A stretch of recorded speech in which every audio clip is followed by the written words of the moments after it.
What is going on, guys? It's your boy Kmack here, coming to you with a brand new series I wanted to do. I've been reading a lot of these cartoon theories lately, and I thought they're so awesome that I wanted to bring them to you guys. Now, I know there are probably other videos out there, and other people have done these before, but it's new to me, so I thought it's gonna be new to some people out there. So if you haven't heard of these, just please bear along. They're pretty awesome, actually. So the first one we're gonna start out with is the Ed, Edd, and Eddy theory. Now, this is a cartoon show. If you're not familiar with it, you probably should be. It's very popular in the late 90s, early 2000s. I think it first aired in 2000, maybe 1999, actually. But the theory is that all the kids there are actually dead and they're in Pergatory. And it's actually a pretty good theory. I don't know if I believe it or not. I mean, it is just pretty much a theory. I'm not really sure, real big on it. But it does make a whole lot of sense. So what I'm going to do is I'm going to read you the article, and then I want to hear you guys' thoughts on it after it. So here we go. I'm going to dive right into this. Rolf was the first to come to the cul-de-sac after dying in a farming accident in Europe in 1903. It says here that he was tending to his family's animals when they bull broke loose from the pen, and despite Rolf's best efforts to stop him, he was trampled to death. This is why, even though Rolf brought many of his family's livestock with him, he did not bring any cattle. He continues to go about his farm business on a daily basis, but is more happy to occasionally neglect them to play with other children in the neighborhood. So that's why Ralph was there. He got in an accident in 1903. He died. Moving on to the next character. Human friend, and when he came to the cul-de-sac after his death, his parents moved onto the ground of Ralph's former farm not long after his death, with no other children around and no field work to take upon his time, as did Ralph. Johnny drew onto his own mind to a great extent. From that, Plank was born. Together, they wandered around the countryside, climbing trees and getting themselves into trouble. Sadly, this didn't last forever, as a few years later, Johnny became down with tuberculosis. In 1922, he died after a long battle with it. He saw his imaginary friend Plank standing by him to his last breath. Even now, in the afterlife, without the countryside to play, Johnny still wastes much of his time frolicking through the backyards and streets. Next up was Eddy. Eddy was next to come to the cul-de-sac. Eddy was born in New York City, but moved to the neighborhood in 1932, just after the Great Depression was hitting full swing. The neighborhood, while still different, was beginning to take form from the fields of its past to as families moved in and split up the lands that had once belonged to Ralph's family. Always a schemer, Eddy looked to do anything to bring some comfort to his bare family life, even if it cost him the friendship of others.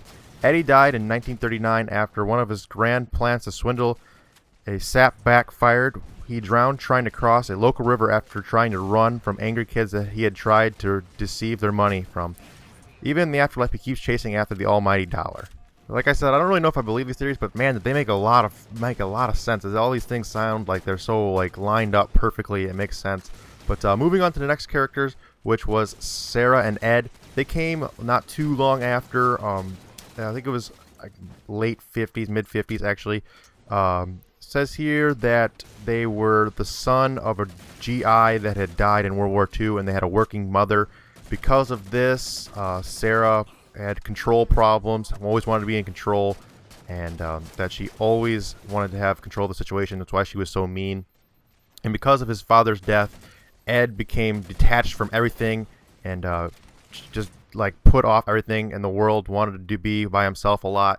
Didn't become very smart. It says here that he slacked off in school, so became known as the idiot of the class, and he immersed himself in the popular mid-1950s comic book series that were just becoming popular at the time. So that's why he liked to watch monster movies, and that's why he liked comic books so much.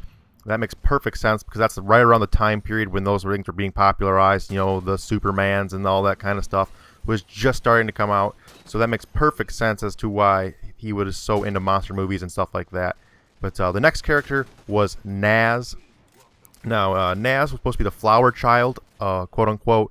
She was supposed to come along in the 60s, and apparently she was a flower child, like I said, in the 60s. But apparently she was murdered in the summer of 79 by a serial killer that had escaped from an asylum and had come and raped and murdered her whole family, which is pretty scary. But this is why she doesn't have she blocked out those memories.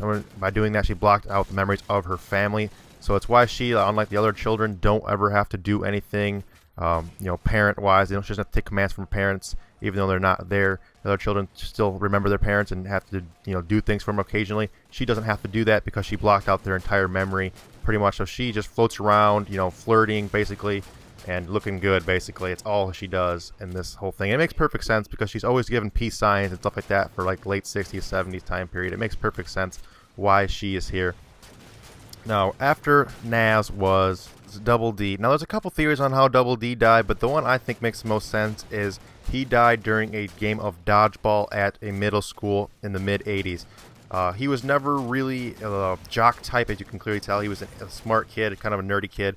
Never real big on sports, but he was forced to play in a game at recess. Ended up tripping, falling backwards, and hitting his head off of the ground and dying from, concussion or whatever. So that's why he had a huge scar on the back of his head. So that's why he's always wearing that hat. That also makes pretty good sense. It also makes sense that he died in the mid-'80s as there was a lot of technology boom going on at the time. Things were just starting to come out, and he's, the technology smart kid. So that makes perfect sense. Next up on the list is Kevin. Kevin came from a broken home and developed a bad personality. In his life, he was cynical and angry and took it out on many of the other children. His abusive father would rarely pay him any attention in his life and would end up bringing about the end of it. In a drunken rage, his father beat him after Kevin attempted to stand up to him. He died on his way to the hospital in the winter of 1999. His father spent the rest of his life in prison. In the afterlife, Kevin, however, changed his perception to the opposite of what life was like in reality, with a distant father who showered him with gifts and love and showed him continually how much he loved him. That makes perfect sense, really. I mean, the one episode he gives him like jawbreakers and stuff. It makes perfect sense. Now, last on the list is Jimmy. Jimmy came to the cul-de-sac later than everyone else. He died in 2000 after a long battle with leukemia. Says here that he had been going through a lot of things. That's why he was so timid. He never got to hang out with a lot of other kids. That's why he's so shy. He was always on his deathbed, so he never got to hang out with other children. It makes sense why he was so shy and timid. He was always a recluse. He was always in his room. He was on his deathbed for a couple of years.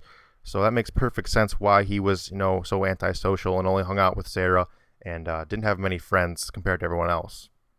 Now, lastly, the last characters we have to talk about are the Canker sisters. They were so much different from the other characters, and it is believed that they are actually demons that are sent from hell to terrorize all the kids in Pergatory. Now, the only way you can tell this is because they are the only characters that have pink tongues, along with some other qualities that make them kind of different. But the pink tongues is probably much the biggest dead giveaway. Everyone else has blue tongues, as that they are dead.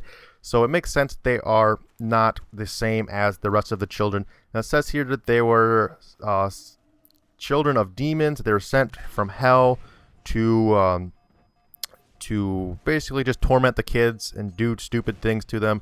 And they were never on earthly presence. They've always been demons, and basically talks about why they're different because of the tongues being pink.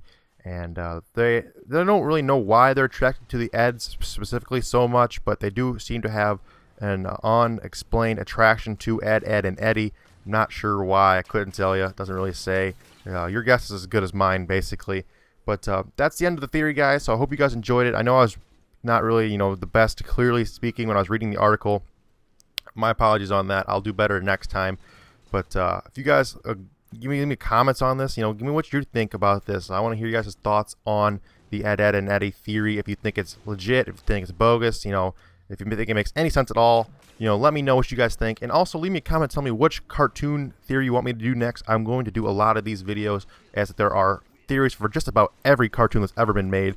So leave a comment, tell me what you guys think and what cartoon we should see next in future episodes. And be sure to subscribe for all future episodes, along with all other my gameplays and commentaries. So that's it, guys. As always, have a good day and game the fuck on. Until next time, peace out. Thank you guys so much for watching this video. Really appreciate it. If you guys could leave me a like, it'd be very much appreciated, like I said. And if you guys are new around here, you guys can feel free to subscribe for these videos, or you can check out the link on the screen for my previous video. So that's it, guys. Have a good day. Game the fuck on. Until next time, peace out.